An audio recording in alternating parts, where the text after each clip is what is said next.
Welcome to our Shadow to Freedom series.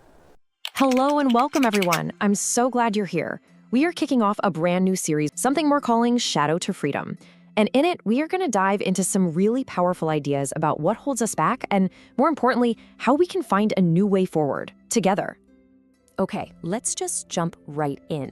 I want to start with a question. Have you ever had one of those moments where you react with this tidal wave of anger or fear or shame, and then later you're just thinking, where in the world did that come from, you know? It feels like you've been hijacked by your own brain, stuck in some kind of pattern you just can't seem to break. Well, it turns out there's a deep neurological reason for that feeling. As the trauma expert Bessel van der Kolk puts it, for our brains, the past isn't always in the past. When a trigger hits, our emotional brain lights up as if that original wound is happening all over again, right now, in this very moment. So what is this force that seems to be pulling our strings from behind the curtain? Well, we can give it a name. Let's call it the unseen architect, the shadow. This whole idea comes from the brilliant psychologist Carl Jung, and he defined the personal shadow in this beautifully simple way. He said it's the thing a person has no wish to be. Think about that. It's all the parts of ourselves, the anger, the jealousy, the weakness, the greed, all the stuff that we've decided is bad or unacceptable, and so we've shoved it down into the darkness of our unconscious. So how does this shadow thing relate to the ego? Well, we tend to think of the ego as the hero of our story, right? It's our conscious identity, the face we show the world. The shadow, then, is everything we've edited out of that story. But here's the crucial part. They are not enemies. They are two sides of the very same coin. You can't have light without creating a shadow. So where does this shadow get all its incredible power over us? Well, its roots often lie deep in what we can call the tyranny of the past. Dr. Gabor Mate gives us a huge insight here. He says that trauma is often pre-verbal. Just let that sink in for a second. The deepest wounds are often formed in infancy or early childhood, before we even have the words to make sense of what's happening. They're not stored in our brain as neat little stories, but as raw, unprocessed feelings and physical sensations. So here's how it works. These early experiences literally program these deep emotional circuits in our brain. Then, as adults, a totally harmless event, a certain tone of voice, a look from our partner, can trigger these old circuits. And when that happens, our rational brain, the part that can say, hey, wait a minute, everything's okay, it just goes offline. We're left replaying old pain without even knowing why. And we can literally see what's happening in the brain. The amygdala, that's our brain's smoke detector. It's an alarm system. The prefrontal cortex is the calm, rational manager up in the head office. Trauma can basically damage the phone line between them. So the alarm bell starts ringing like crazy, but the manager who could turn it off has left the building. We're just stuck in reaction mode.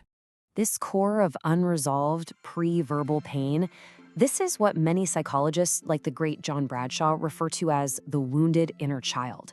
It's that young part of us that's kind of frozen in time, still carrying all the hurt, the confusion, and the fear from way back when. Okay, so this is all happening inside each of us. But why does this matter for us as a community? Because our inner world doesn't just stay inside. It shapes everything we do together. Let's look at how we move from our inner soil out into the social field. I absolutely love this metaphor from Otto Scharmer at MIT. He asks us to think of a community like a farmer thinks of a field. You can see the plants growing above the ground, sure, but the real potential, the real health of the entire system, it all depends on the quality of the soil underneath. And for us, that soil is the quality of our relationships. So this social field is our ecosystem of relationships. And the critical point is this: what we build together, what we can co-create as a community, depends entirely on the health of each of our individual inner soils. Scharmer makes this great contrast between two mindsets. An ego-system awareness is all about me, my needs, my perspective, and it almost always leads to disconnection and burnout. But an ecosystem awareness, which is what we're aiming for here, is focused on the well-being of the whole. It's about connection, about creating something bigger than any one of us. But here's the catch. When our own inner soil is toxic with those unacknowledged shadow parts, we don't just keep it to ourselves, we project it. We start to see our own disowned anger or insecurity in other people. We blame, we scapegoat, and without even meaning to, we poison the very social field we're trying to cultivate. Now, I know this might all sound a little bleak, but it's really not. Because once we can see the problem clearly, we can also see the solution. This is the path to freedom. And that path is called shadow work. It's really just the process of making the unconscious conscious. It's not about destroying the shadow or getting rid of it. It's about turning to face it and beginning what Jung called a long, difficult, but rewarding negotiation with these denied parts of who we really are.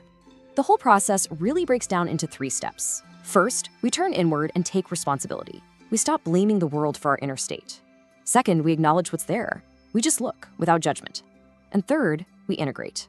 We find a way to weave these lost parts back into our lives so we can become more whole. And this is so, so key. The goal isn't perfection. Jung reminds us that's an illusion. The goal is wholeness.